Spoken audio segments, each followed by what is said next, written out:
Lewat seratang bekas yang terbuang, merubah takdir baik bersama. Hari cerah timbul harapan, dengan semangat dua adik jumsa. Langkah kecil tapi penuh arti, menapak jalan mimpi tak pasti. Bab 1. Kehidupan yang tak pernah tersentuh kemewahan. Tono terbangun sebelum matahari terbit, seperti biasa. Suara ayam berkokok dan angin pagi yang segar tak pernah cukup untuk menghapus rasa lelah di tubuhnya. Dari tempat tidurnya yang sempit di pojok rumah kumuh itu, ia bisa mendengar deru kendaraan yang lewat di jalan raya, suara tawa dan teriakan anak-anak di sekitar kampung. Namun, bagi Tono, dunia luar terasa jauh. Semua yang ia butuhkan ada di rumah itu. Adiknya, Dila dan Randy. Bangun Tono. Aduh, lama amat tidurnya. Suara Dila yang lincah membangunkan Tono, disusul dengan lompatan kecil Randy yang baru saja bangun. Keduanya masih terlihat setengah mengantuk, tetapi senyum ceria mereka selalu membuat Tono merasa sedikit lebih kuat. Udah, ayo, nanti telat sekolah. Tono tersenyum meski matanya masih berat. Kalian mau sarapan apa? Jangan lupa bawa bekal ya, tambahnya sembari merapikan baju lusuh yang dipakainya. Dila dan Randy menatap Tono dengan tatapan penuh rasa terima kasih. Sejak kedua orang tua mereka meninggal dalam kecelakaan tragis 5 tahun lalu, Tono telah menjadi tulang punggung keluarga. Mereka tahu, meski hidup mereka penuh kekurangan, Tono selalu berusaha keras memberikan yang terbaik. Satu-satunya yang tak pernah berubah adalah keberanian dan kasih sayang Tono. Botol-botol itu masih banyak, Kak. Aku capek banget kemarin. Keluh Randy yang baru saja berusia 10 tahun masih tidak mengerti sepenuhnya beratnya hidup yang mereka jalani. Tono menatap adiknya, senyum tipis terukir di wajahnya. Tenang Randy, rezeki ada di mana-mana. Kita harus terus semangat. Kalian mau sekolah kan? Nanti kalau dapat uang lebih, kita bisa beli buku baru buat kalian. Dila, yang lebih dewasa dari usianya, menatap Tono. Kak, jangan khawatir. Kita bisa bantu-bantu kok. Aku bisa bantu kemas botol-botol itu. Tono mengangguk pelan. Ya, kalau ada waktu, kita kerja sama-sama.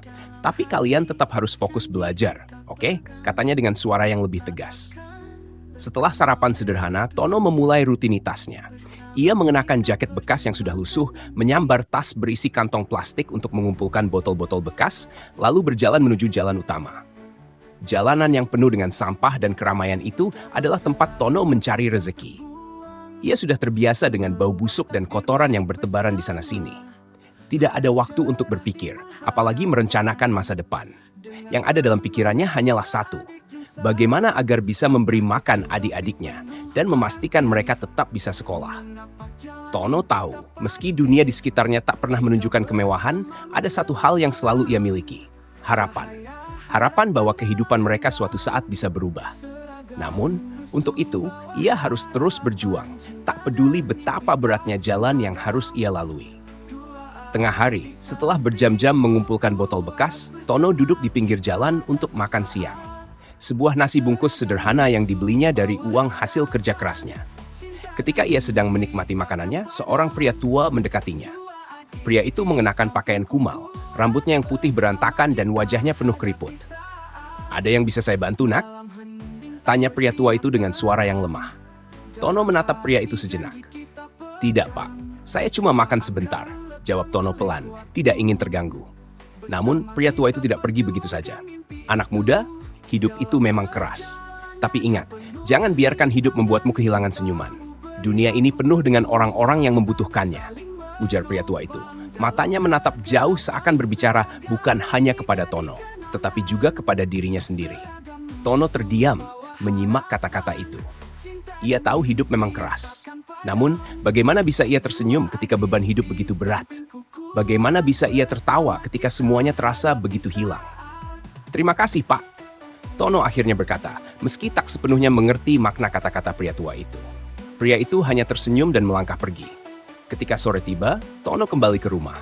Adik-adiknya sudah menunggu, dengan wajah ceria meski mereka tahu keadaan mereka tak mudah. Tono memberitahukan mereka bahwa hari itu ia mendapatkan sedikit lebih banyak uang dari biasanya. Ya sudah, nanti malam kita beli sedikit makanan lebih, kata Tono. Meski di hatinya ia tahu uang yang ia dapatkan tidaklah cukup untuk membeli apa yang diinginkan adik-adiknya. Mereka hanya membutuhkan sedikit kenyamanan setelah seharian belajar dan menunggu pulang kakaknya. Namun, saat mereka semua duduk makan bersama, suasana berubah tegang. Randy, yang biasa ceria, terlihat murung. Ia menundukkan kepala, merasa tidak enak. Tono melihatnya dengan penuh perhatian. "Ada apa, Randy? Kenapa diam saja?" Tono bertanya. Randy menatap Tono dengan mata yang tampak bingung. "Kak, teman-teman di sekolah bilang kalau kita miskin, Kak." Mereka tertawakan Randy. Dila langsung menenangkan Randy. "Jangan dengar omongan mereka, Randy. Kak, Tono kan sudah berusaha keras supaya kita bisa sekolah." Namun, Tono merasa hatinya teriris mendengar itu. Anak-anak kecil yang seharusnya menikmati masa kecil mereka, kini harus menghadapi kenyataan pahit bahwa mereka dianggap berbeda. Tono menarik napas panjang, mencoba menahan perasaan yang mulai mengganggu hatinya. "Apa yang mereka bilang tidak penting, Randy." Tono berkata dengan suara pelan, namun penuh makna. "Yang penting adalah kita berusaha untuk tetap baik, dan kita tidak pernah menyerah. Orang-orang di luar sana tidak akan pernah mengerti perjuangan kita, tapi itu tidak masalah. Kita tahu betul apa yang kita jalani." Dila menggenggam tangan Tono. "Kak, kami tahu Kak Tono sudah berusaha keras. Kami nggak akan pernah malu sama Kak Tono." Tono menatap kedua adiknya, rasa haru menyentuh hatinya. Meski hidup mereka penuh dengan kesulitan, mereka masih saling mencintai dan mendukung. Tono berjanji dalam hatinya, ia akan terus berjuang demi mereka. "Terima kasih, Dila. Terima kasih, Randy. Kalian adalah alasan aku terus bertahan," ujar Tono dengan suara yang hampir tidak terdengar, namun sangat berarti bagi dirinya. Di malam yang gelap itu, ketika mereka semua terlelap dengan perasaan campur aduk, Tono duduk termenung, merenung tentang jalan hidupnya yang penuh liku. Namun, satu hal yang ia tahu pasti, hidupnya tidak akan pernah sama, dan ia akan terus berjuang demi kebahagiaan adik-adiknya, meski harga yang harus dibayar begitu tinggi.